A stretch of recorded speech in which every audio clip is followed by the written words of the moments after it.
So DJ May, paano ba kami pwede ma-monetize dito sa YouTube? DJ May, paano ba kami pwede magsimula at kumita dito sa aming mga YouTube channel? So ayan guys, ay ilan sa mga tanong na nababasa ko sa mga videos ko, especially this past few weeks. So that's why naisipan ko na gawan ng latest vlog yung about sa monetization, at malapit na rin kasi mag year 2025 para kahit papaano magkaroon kayo ng idea kung ano nga ba yung mga kailangan nyo gawin, ano ba yung mga requirements dito sa YouTube para mai-monetize nyo yung mga channels nyo. So tapusin nyo po itong video na ito guys, for sure madami kayong matututunan sa vlog na to. So hindi na natin papatagalin to guys, let's go! So ayun na nga guys, no, sa vlog na to ipapakita natin kung ano nga ba yung mga requirements dito sa YouTube para ma-monetize nyo yung mga channel nyo. And I know some of you nagiging interested na kayo na magsimula ng inyong mga YouTube channel, so that's why you can check our community post, at nakapost doon yung video natin kung paano nga ba kayo pwede gumawa ng inyong mga YouTube channel. And by the way guys, no, kung kayo po ay nakaka-comment doon sa mga videos natin, yung account na yon guys, pwede nyong i-consider na YouTube channel nyo na yon. Okay, kasi hindi kayo makakapag-comment sa mga videos natin kung wala kayong Google account, which is yun yung kailangan para sa inyong mga YouTube channel. So dito guys, ipapakita natin kung ano yung mga requirement. Pero una sa lahat, ito yung itsura ng earn sa dashboard ng ating YouTube Studio once na kayo po ay monetize na. And by the way guys, maraming salamat po pala sa mga bagong subscribers, sa mga viewers natin na consistent ang panonood sa ating mga videos, at kita nyo naman yung revenue natin guys. Kung dati nasa $200 lang, tapos umabot tayo ng $300 last month. So ngayon guys, no, so ayan na po yung revenue natin. Almost malapit na po tayo mag $500. And hopefully soon mas lumaki pa. Okay? So ngayon guys, ipapakita ko sa inyo yung itsura ng YouTube Studio ng earn ng isang channel na hindi pa monetize. Okay? So gagamitin ko muna yung aking isang account, which is yung aking gaming channel. So hindi pa monetize yun, para makita nyo yung itsura niya. So switch natin yung account. So yan yung dashboard ng isang channel ko. Kasi guys, sa mga di nakakaalam sa YouTube Studio, pwede po kayong magpalit ng account kung dalawa yung YouTube channel nyo. So click nyo lang ito, yung logo na yan, tapos switch account. Ayan. Pero dito guys, ipapakita natin sa inyo yung earn tab ng aking channel na hindi pa monetize. So kiklik ko yung earn. Ayan. Kung titignan nyo guys, ganyan po yung format na makikita nyo kung sakali man na hindi pa kayo monetize. Okay, sa inyong mga YouTube channel, no? So as you can see, become a YouTube partner. Ayan, nakalagay dyan, next milestone is start earning, journey, ayan, etc. Membership, supers. Okay, nakalagay po dyan yung mga pwedeng maging eligible once na kayo po ay maging qualified dito. Okay, so meron po kasi tayong dalawang criteria ng monetization. Okay, so yung una tinatawag natin na semi-monetize o semi-monetization. Yung pangalawa naman guys is standard monetization. So ito yung term na ginagamit ko dito sa dalawang ito. So mauna muna tayo doon sa semi-monetization. So yung requirement doon guys, no, is kailangan nyo lang po ng 500 subscribers. Tapos dapat within last 90 days meron kayong 3 video na uploads sa inyong mga YouTube channel. At dito guys, madaming nalilito kasi akala nila, lalo na dun sa mga bago, na kailangan nilang ma-reach yung short views requirement at saka yung watch hours requirements, which is dyan po kayo nagkakamali guys. Ang nakalagay po kasi dito is N1 of the following, meaning it's either yung 3,000 watch hours or yung 3 million public shorts views within 90 days. So ipapaliwanag natin yan guys. Yung subscribers, ito yung mga nag-subscribe sa ating channel, ito yung bilang na makikita nyo sa subscribers. So which is ang requirement po ni YouTube para maging eligible kayo dito is 500 subscribers. And then yung 3 video uploads, so dapat within 3 months or 90 days is meron kayong 3 video upload, which is para sa akin sobrang imposible naman siguro na wala kang upload sa loob ng 3 buwan. Okay, so requirement din po yan. And then ito guys, yung public watch hours, ito po guys para sa mga bago, especially dun sa mga hindi nakakaintindi ng ibig sabihin ng watch hours or dun sa mga baguhan po sa YouTube. So yung public watch hours guys, ito yung panonood ng mga viewers natin sa atin. Like for example, nag-upload ka ng video na 15 minutes. Okay, and then meron kang isang viewer na tinapos yung video mo. So automatically may makukuha kang 15 minutes hours views doon sa viewer na yon. So for example, merong 10 na nanood doon sa 15 minutes video mo. Okay, and then tinapos nung 10 na yon, so ilan lahat yon? So 15 minutes kada isa. So meaning 2 hours and 30 minutes yon in total. 'Di ba? So napakwenta tayo ng wala sa oras. So meaning yun yung watch hours. Yun po yung panonood sa atin ng mga viewers natin. Kasi madaming nalilito sa views at saka sa watch hours. Yung watch hours po, yung tagal ng panonood ng mga viewers natin sa atin. And then yung views naman po, ito po yung simula nung clinic ng isang viewer yung ating video. So makakount na po siya as one view. Okay? And then yung shorts views naman po, no, kung nanonood kayo ng mga nakaraang vlogs natin guys, is pinaliwanag ko yung pinagkaiba ng watch page ads at saka ng short speed ads. So dito guys, kung hindi nyo makukuha yung 3,000 watch hours, is pwede nyo pong pwede kayo mag-focus doon sa shorts nyo or doon sa short speed ads, which is yun nga, 3 million ang requirement ni YouTube para makapag-apply kayo dito sa semi-monetization. So dito sa semi-monetization guys, ang pwede nyong ma-applyan or makuha is yung una, membership. Okay, yung pangalawa is yung supers. And then yung pangatlo is shopping. So by the way guys, yung shopping for sure hindi pa kayo magiging interesado dito kasi ito po ay nakadepende kung magkaroon man kayo ng online business or sariling merchandise dito sa YouTube. Okay, pero itong membership guys at saka supers, napaliwanag na po natin yan dun sa nakaraang video and hopefully pinanood nyo din. Okay, so yan pa lang. No, yan pa lang. At ang iba sa inyo magtataka, DJ, hindi pa ba dyan kasama yung sa watch page ads at saka dun sa short speed ads? Kasi yun talaga yung gusto namin ma-reach eh. Yun talaga yung gusto namin makuha or dun talaga kami gusto namin dun mag-focus. Okay, so dito na nga guys. So napaliwanag na natin yung sa semi-monetization. So mag-proceed na po tayo dito sa standard monetization.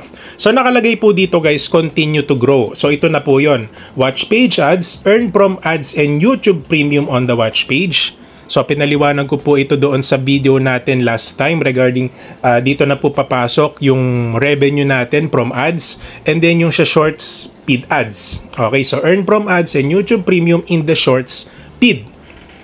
Okay, so DJ, yung monetization ba sa semi at saka sa standard monetization ay magkahiwalay po?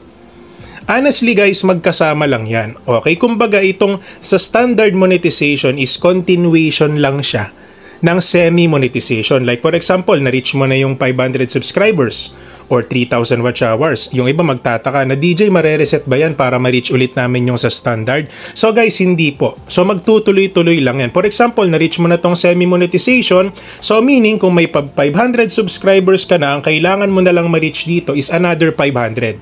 So total of 1,000 subscribers sa standard monetization. And then, dito po sa watch hours or dun sa shorts views, kung titignan nyo, mas malaki yung requirement ng standard monetization kasi continuation lang yan. So, for example, naka 3,000 watch hours ka na doon sa semi. So, dito sa standard, 1,000 watch hours na lang ang kailangan mo para makapag-apply ka dito sa watch page ads and short speed ads. Okay? So for sure guys, yung iba sa inyo nalilito na, DJ, bago ako medyo nakakalito yung explanation mo. So in short guys, no, ipapaliwanag ko sa inyo ng mas detalyado. So kanina alam ko detalyado na natin pinaliwanag, pero ngayon guys, mas lilinawan pa natin. So dito sa YouTube kasi guys, okay, meron tayong iba't ibang perks na makukuha. So katulad nung sinabi ko sa inyo nung una, yung membership. So binibigyan kayo ng pagkakataon na kumita sa YouTube pag nagpa-member ang isang viewer nyo sa channel nyo. Okay, and then pangalawa, yung supers, ito po yung donation na binibigay ng mga viewers natin sa ating mga live stream or ating mga videos. Okay, it's either super thanks sa videos, super chat, super stickers sa ating live stream. So yung supers, guys, wala siyang pinagkaiba dun sa stars na binibigay ng mga viewers from Facebook. So sa YouTube naman, supers. So ito guys, magiging eligible lang kayo dito sa membership, sa supers at shopping kung ma-reach nyo na yung semi-monetization, which is yung 500 subscribers, 3 video uploads within last 90 days, and of course dito sa 3,000 watch hours or 3 million public shorts views. Like for example, na-monetize na kayo dito sa tatlo, so itutuloy nyo lang po yan. Pag naabot nyo na yung 1,000 subscribers, at saka yung 4,000 watch hours or kung nakapokus kayo sa shorts, kung naabot nyo na yung 10 million shorts views, edi automatically guys, matatanggap na rin po kayo dun sa standard monetization. So kumbaga yung monetization sa watch page ads at saka yung monetization sa short speed ads ay madadagdag lang siya doon sa benefits nyo bilang isang monetized channel. Okay? At ito guys, uulitin ko ha, dito po sa standard monetization, hindi nyo kailangan maabot itong parehas na ito. Itong 4,000 watch hours or 10 million views or public shorts views within last 90 days. Kung babasahin nyo po yung nakalagay, and one of the following. It's either 4,000 watch hours lang po yung ma-reach nyo or yung 10 million public shorts views. So, isa lang po dyan sa dalawa na yan. Okay, so para klaro po tayo. At for example guys, naabot nyo na po yan, automatically mag-iiba po yung format ng monetization tab nyo. So magkakaroon kayo ng apply button dito. Once na napuno nyo na po yan lahat, yung bar na yan. Ibig sabihin, pag meron na kayong apply button, pwede na po kayong mag-apply sa monetization. And by the way guys, sa monetization, meron tayong 3 steps na dapat fill upan. Okay, so ipapakita na lang po natin sa right side ng ating vlog. So yung una is yung inyong personal identification. So more on inyong private info yung ilalagay nyo dyan. Okay, and then yung pangalawa naman po, dito na po papasok yung pag-fill up nyo sa inyong mga Google AdSense account. So ulitin ko guys, no, kaya po ang pinakang advice ko sa mga bago dito sa YouTube is wag nyong pangunahan si YouTube, kasi pag kayo po ay nag-apply ng monetization, is kasama na po siya doon sa step 3 para makapag-apply kayo. So which is yun po yung step 2 sa monetization. So gagawa kayo ng Google AdSense account kung wala kayong Google AdSense pa. Kasi guys, sa mga di nakakaalam sa YouTube or sa Google AdSense, sa isang tao, isang Google AdSense lang po yung pwedeng gawin nyo under your name. Katulad sa akin guys, doon sa aking pangalan, okay, dun sa DJMA ko na channel. So isang Google AdSense lang po yung gamit ko. So pag gumawa ako ng bago, bawal ko nang gamitin yung pangalan ko ulit. So ibang pangalan na. So ganun po siya. Okay? And then yung pangatlo guys, dito na po i-review ng YouTube team kung kayo po ay pasok sa monetization. Kasi baka mamaya may mga viewers tayo na, nako, na-reach ko na yung requirements. Sure, 100% mamomonetize na ako. So, dyan kayo nagkakamali, guys. Una sa lahat, guys, si YouTube, mahigpit na po yan as of now, especially year 2025 na. So, mas humihigpit po siya sa pagre-review ng YouTube channel, especially dun sa mga content natin. So, yung unang nire-review ni YouTube, okay, sa ating mga YouTube channel is yung ating channel format.